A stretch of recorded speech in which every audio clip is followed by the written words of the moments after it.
오늘 이 시간 우리에게 허락하신 주님의 귀한 말씀 누가복음 2장 말씀입니다. 신약 성경 90쪽입니다. 누가복음 2장 35절 한 절 말씀 찾으셔서 함께 읽도록 하겠습니다. 누가복음 2장 35절 한 절 말씀 같이 읽겠습니다. 시작. 또 칼이 내 마음을 찌르듯 하리니 이는 여러 사람의 마음의 생각을 드러내려 함이니라 하더라. 아멘. 오늘 우리가 읽은 이 본문의 말씀은 성령의 계시로 마리아에게 구주 예수 그리스도가 나셨다는 사실을 시므온이 알고 하나님을 찬양하는 그 장면에서 등장하는 말씀입니다. 본문의 말씀을 다시 제가 읽어보면 이렇게 말씀을 하고 있습니다. 칼이 내 마음을 찌르듯 하리니, 그래서 어떻게 되냐면 이는 여러 사람의 마음의 생각을 드러내려 하는 것이다. 칼이라고 하는 뾰족한 것이 마음을 찔렀다라고 말씀을 하시고, 연결해서 그와 같이 우리의 마음속에 어떤 뾰족한 것이 있는데 그것이 마음에서 생각으로 뚫고 드러나오게 되더라라고 말씀하고 있습니다. 이 본문의 말씀을 가지고 몇몇 단어들을 살펴보면, 먼저 찌르다라고 하는 말씀을 한번 살펴봅니다. 디엘코마이라고 하는 이 찌르다는 지나가다, 통과하다라고 하는 뜻으로 쓰입니다. 칼이 무엇인가를 마음을 찔렀으니까 마치 바늘이 천을 뚫고 지나가고 통과하는 것으로 여길 수 있습니다만, 그것보다는 전체적으로 지나가고 전체적으로 통과하는 이미지를 우리가 한번 연상해 볼 필요가 있겠다는 것입니다. 마치 백사장 위에 파도가 전체적으로 한번 왔다가 가는 것처럼 파도가 백사장 위를 훑고 지나가듯이, 통과하듯이, 그런 이미지를 우리가 찌르다에서 한번 생각해 볼 필요가 있다는 것이죠. 우리의 마음에 어떤 생각들이 있습니다. 그런데 그 마음의 모든 생각들을 말씀이 걷어내고 지나가고 통과하듯이 찌르다라고 하는 의미를 그렇게 연상해 두시고요. 그 다음에 살펴볼 말씀이 생각이라고 하는 것입니다. 이 생각은 디알로기조마이라고 하는데, 여기에서 디알로기조마이라고 하는 것은 그냥 일반적이고 보편적인 어떤 생각을 말하는 것이 아니라 매우 깊은 생각을 말합니다. 심사숙고라고 하죠. 숙이라고 말을 합니다. 그러면 우리의 마음속에 기존에 있던 어떤 생각이 있었는데 그것이 말씀이라고 하는 것으로 우리의 마음을 한번 훑고 지나갑니다. 말씀이 우리의 마음을 찔러요. 그러면 어떻게 됩니까? 우리 마음에 또 다른 여러 가지 다양한 많은 생각들이 일어날 수밖에 없겠죠.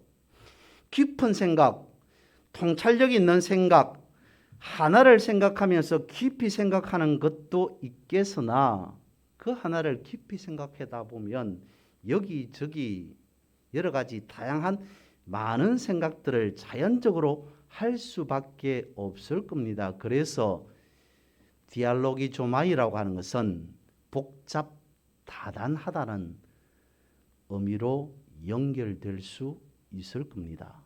그러면 마음의 한 생각에서 여러 생각으로 그 생각들이 또 통찰력 있는 깊은 생각으로 이루어진 결과는 분명 있을 겁니다. 나타나고 드러나겠죠. 그것을 드러나다라고 하는 말에서 한번 생각해 봅니다. 드러나다라고 하는 것은 성경에서 이렇게 말합니다. 계시라고 말하는데요.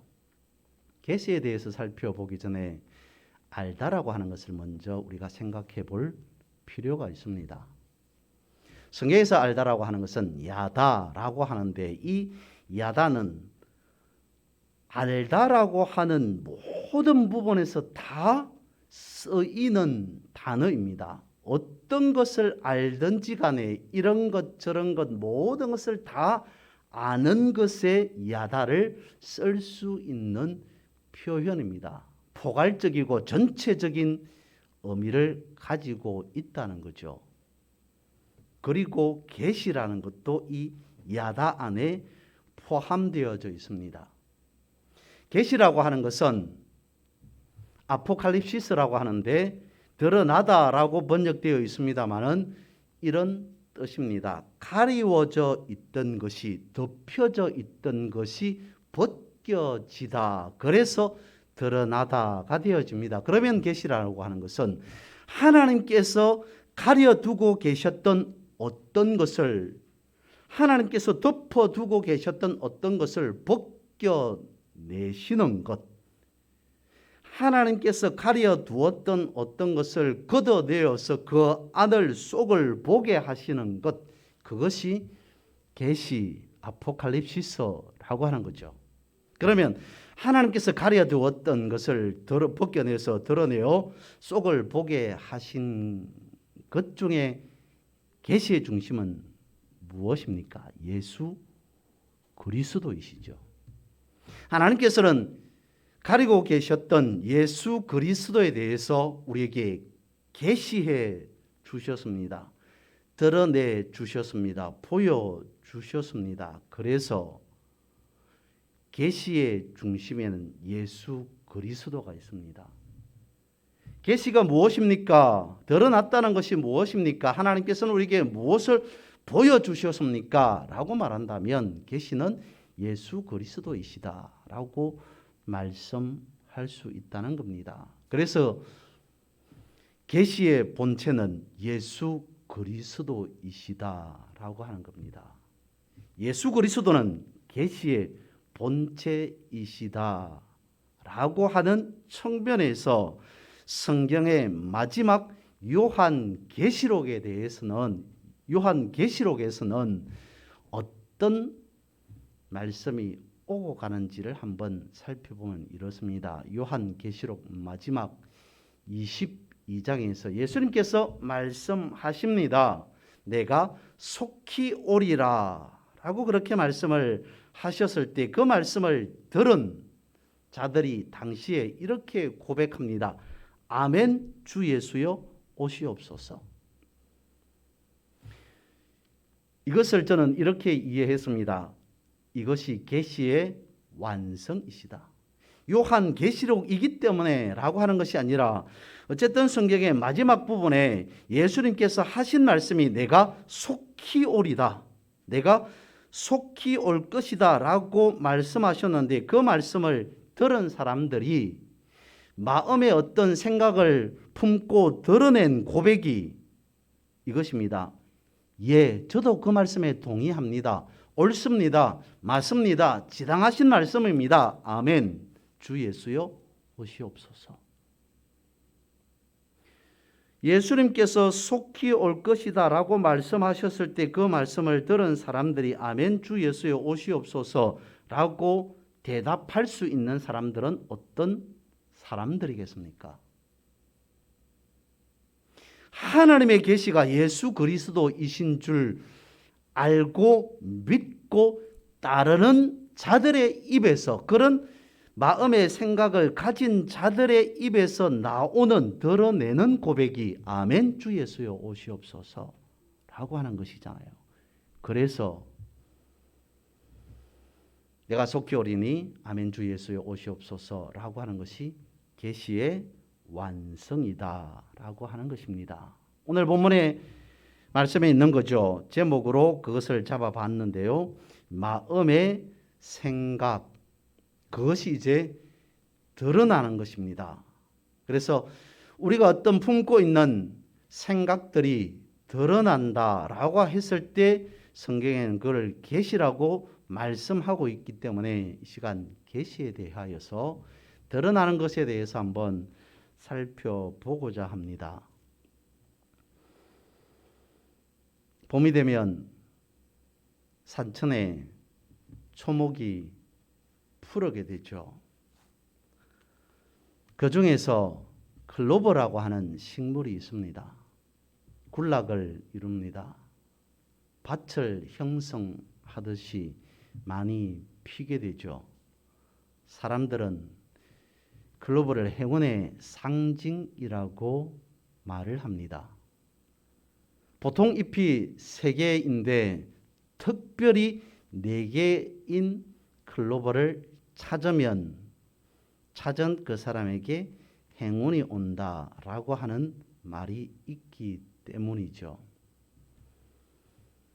그런 것을 한문으로 표현하면 낭중지추라고 말합니다. 많은 무리들 속에서 여러 수백 수천의 클로버 속에서 4개의 잎을 가진 클로버를 찾는다는 것 자체가 특별한 것이고, 그래서 그 특별함의 의미를 행운의 상징이라고 이름 붙였습니다. 그거를 한문으로 고쳐 부르면 낭중지추가 된다라고 하는 것인데요. 주머니 낭자에 송곳 추자를 써서 송곳은 주머니 안이 호주머니 안에 있어도 호주머니를 뚫고 나온다, 드러날 수밖에 없다라고 하는 말이 낭중지추입니다. 어떤 재능 있는 사람은 많은 사람들 무리 안에 있어도 그 재능이 드러날 수밖에 없다는 이야기가 되어지는데, 중국에서 유래한 말입니다. 진나라가 조나라를 공격하려고 할 때 조나라에서는 초나라와 협약을 맺고자 합니다. 그때에 초나라에 평원군을 파견 보내서 협약을 성사시키고자 하는데, 평원군과 더불어서 20명의 사람들을 차출해서 같이 가고자 합니다. 그래서 뽑은 사람이 19이었습니다. 20명 중에 1명이 모자랐던 것이죠. 그 1명을 수소문하고 있는 상황에서 모수라고 하는 사람이 손을 들고 제가 가도록 하겠습니다. 그래서 모수라는 사람이 초나라로 평원군과 함께 파견이 됩니다. 거기에서 모수라고 하는 사람이 초나라와의 협약에서 두각을 나타냅니다. 사실 모수는 뛰어난 어떤 용맹 있는 장수가 아니었습니다. 조나라에 있던 식객에 불과하였습니다. 그런데 나라의 어떤 큰 일을 앞두고 모수라는 사람이 초나라와의 어떤 협약을 성사시킴으로 뛰어난 인재라고 하는 그 말을 낭중지추라고 이름 짓게 되었다는 거죠. 성경에서 마치 기드온과 300용사와 같은 그러한 이야기입니다. 성경에서 보면 사실 기드온은 특별한 용사가 아니었습니다. 그는 매우 두려움이 많은 존재였습니다. 겁이 많은 사람이었습니다. 그럼에도 하나님께서는 기드온을 낭중지추로 세우셨습니다. 그리고 또한 전쟁을 앞두고 많은 군사들을, 수만의 군사들을 모집했습니다. 하나님께서 노하셨습니다. 수천을 다시 추렸습니다. 그럼에도 불구하고 하나님은 아니다 라고 하여서 300명을 또 다시 따로 불러내으셨습니다. 그래서 생긴 말이 기드온과 300용사들이라고 하는 말이 생기게 된 것이죠. 그것이 한문으로 보면 하나님께서 선택하신 낭중지추가 아닐까 싶습니다. 그러면 성경에서 말하는 오늘 우리는 어떻겠습니까? 성경에서는 오늘 우리에게 어떤 낭중지추를 주셨겠습니까? 또한 하나님께서 허락하신 낭중지추, 그러니까 드러내신 계시는 어떤 것이 있겠습니까? 성경에서는 우리를 뭐라고 부르고 있습니까? 매우 특별한 존재로 부르고 있습니다. 성경에서는 나를 매우 귀한 존재로 그렇게 말씀하고 있습니다. 나를 낭중지추로 삼으셨다는 것입니다. 조금 이따 말씀을 드리겠습니다만 그 예가 이 말이잖아요. 내가 저 안에 저가 내 안에 있다라고 하는 것. 하나님께서 우리를 얼마만큼 사랑하셨으면 이 땅에 예수 그리스도를 보내주셨는데 그 예수 그리스도께서 어떠하시다고요? 내 안에 계신다라고 말씀하고 있습니다. 물론 우리를 특별히 사랑하신 것 맞습니다. 우리를 특별한 존재로 만드신 것 맞습니다. 그런데 낭중지추라고 하는 의미에서 보면 우리 스스로에게 무엇인가 대단한 것이 있어서 우리가 낭중지추가 된 것이 아니라 내 안에 예수 그리스도께서 계심으로 그래서 우리가 낭중지추가 된다라고 하는 것입니다. 그것을 달란트 비유에서 한번 생각해 보도록 하겠습니다. 성경에서 나를 낭중지추라고 하는데 그러면 낭중지추가 된 우리는 어떤 역할을 하면서 살아가야 되는가? 우리의 할 일은 무엇인가? 라고 하는 것을 달란트 비유에서 보면 이렇습니다. 주님께서 우리에게 달란트를 주셨습니다. 어떤 사람에게는 1달란트, 어떤 사람에게는 2달란트, 어떤 사람에게는 5달란트를 주셨어요. 문제는 누가 몇 개의 달란트를 받았냐가 문제가 아니라 달란트 비유에서 중요한 것은 받은 달란트를 가지고 어떻게 활용하느냐라고 하는 것이 관건이었습니다. 나에게 1달란트가 주어졌던 2달란트 아니 5달란트가 주어졌던 받은 달란트를 가지고 어떻게 드러내느냐, 어떻게 활용하느냐, 나에게 주어진 달란트가 어떤 낭중지추로 활용이 되어지느냐라고 하는 그것이 중요하다는 것입니다. 그것을 어떻게 드러내느냐에 따라서 우리에게 주어진 낭중지추가 어떻게 나타나고 드러나느냐가 결정이 되어지는 것이죠. 또 더불어서 하나님은 우리를 믿음의 자리로 오늘 이 자리로 불러내어 주셨습니다. 그 이유는 예수 그리스도를 통해서 우리를 살리시고 구원받게 하시고 영생케 하셨다는 가장 중요하고 기본적인 목적이 있겠으나 그 외에 우리가 생각해 볼 수 있는 것은 무엇이겠습니까? 하나님께서 나를 믿음의 자리로 불러내어 주셨습니다. 거기에는 나에게 특별한 무엇인가를 보여주고 싶은 것이 있기 때문입니다.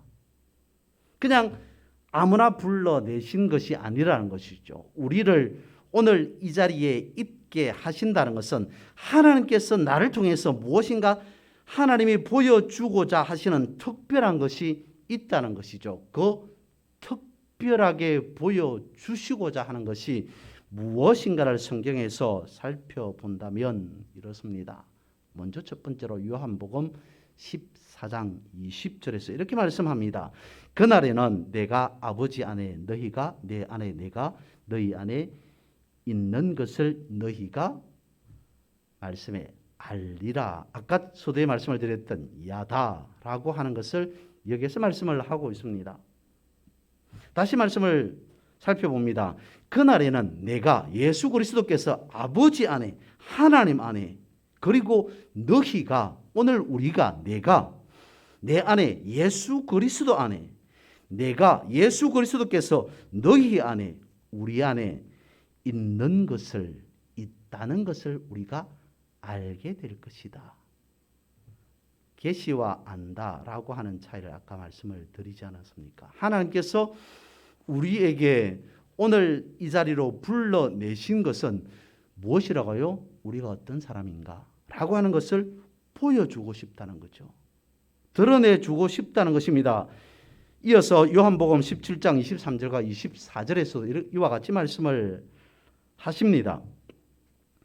곧 내가 그들 안에 있고 아버지께서 내 안에 계시어 그들로 온전함을 이루어 하나가 되게 하려 함은 아버지께서 나를 보내신 것과 또 나를 사랑하심 같이 그들도 사랑하신 것을 세상으로 알게 하려 함이로소이다.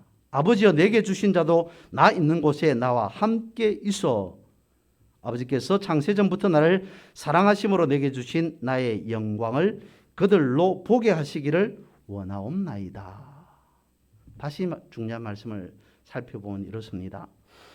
네가 그들 안에 있고 아버지께서 내 안에 계시어 그들로 온전함을 이루어 하나가 되게 하려 하신다 라고 말씀을 하시면서 그들도 사랑하신 것을 세상으로 알게 하려 한다.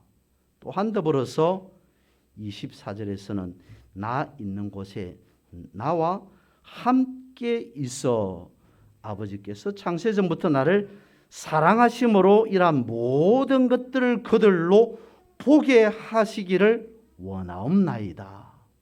무엇을 말씀하고 있는 것일까요?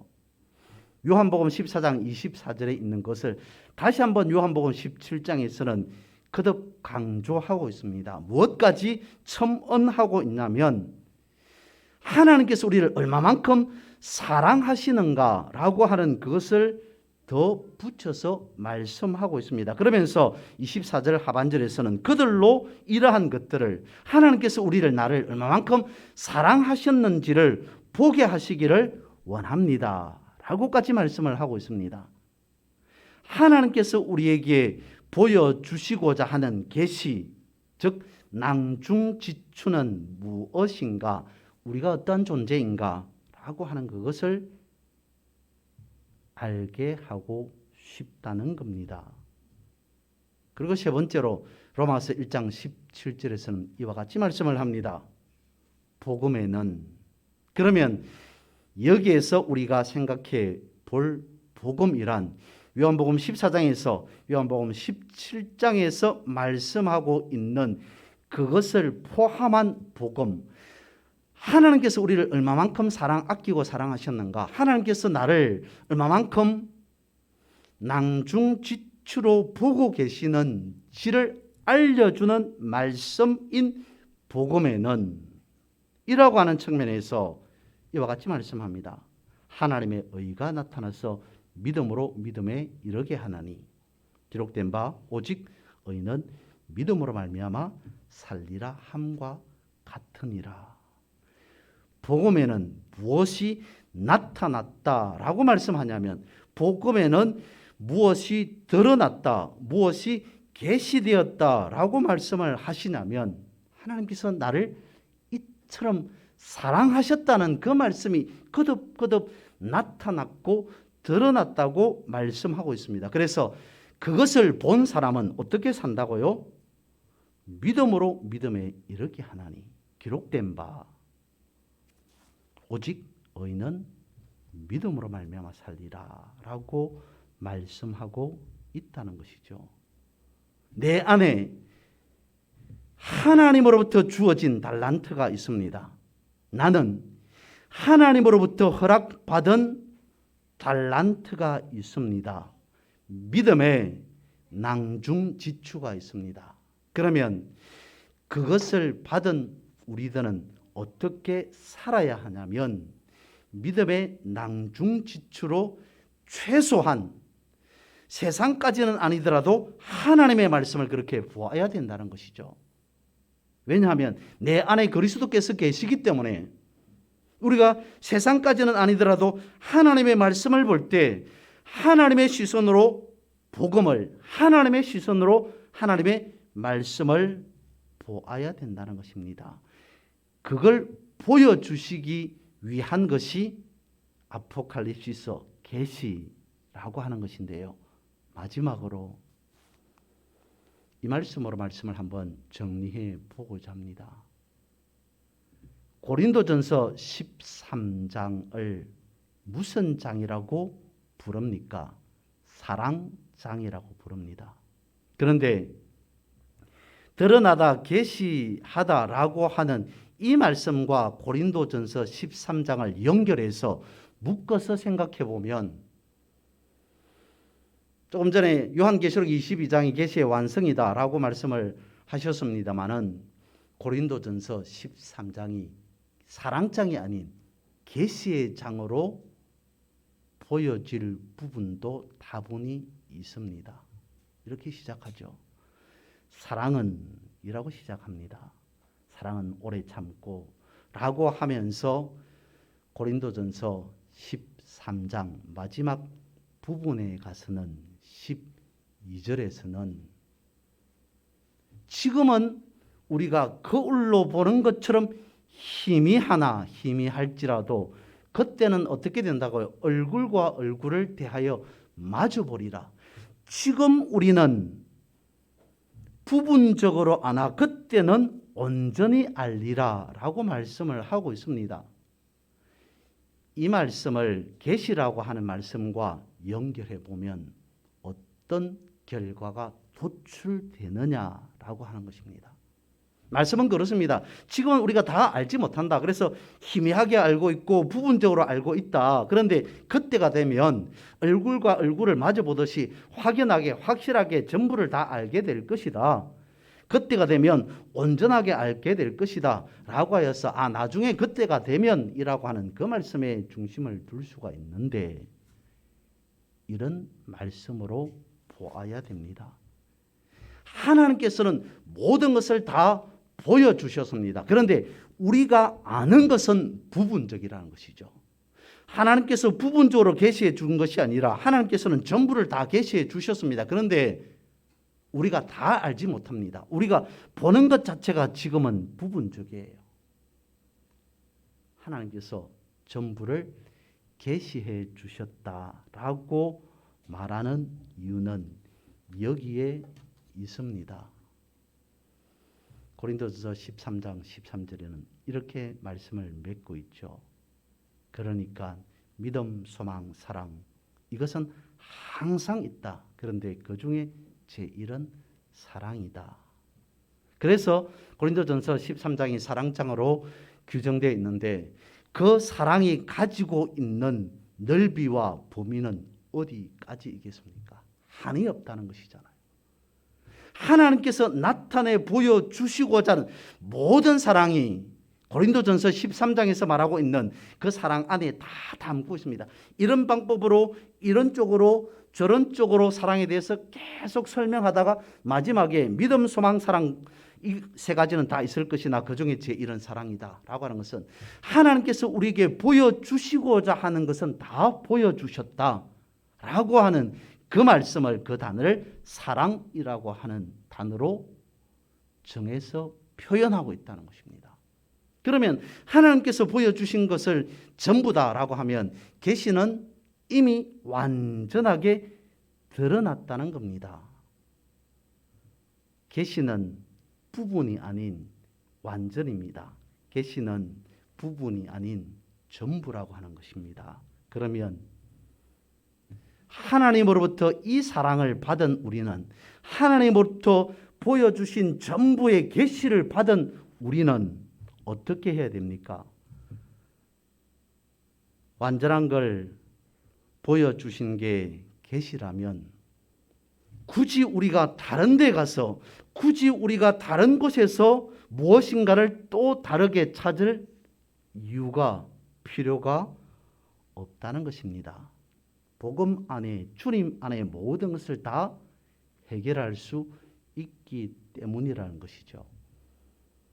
그래서 주님 안에서 모든 것을 다 말씀하고 있는 이 복음을, 하나님의 말씀을 우리가 우리 안에 있는 예수 그리스도의 시선으로 보고자 할 때 우리는 전부를 다 볼 수가 있다는 것입니다. 이런 마음의 생각을 부여잡고 하나님이 가르쳐 주신, 하나님이 보여주신 이 계시를 완전하게 우리가 보리라라고 하는 믿음의 눈으로 사순절을 지내셔야 되고, 하나님의 말씀을 묵상하고 또 묵상하며 상고하고 또 상고하고 읽고 또 읽으셔야 된다는 것입니다. 이러한 믿음의 삶을 늘 언제나 살아가는 그런 우리 모두가 되기를 주님의 이름으로 축복합니다.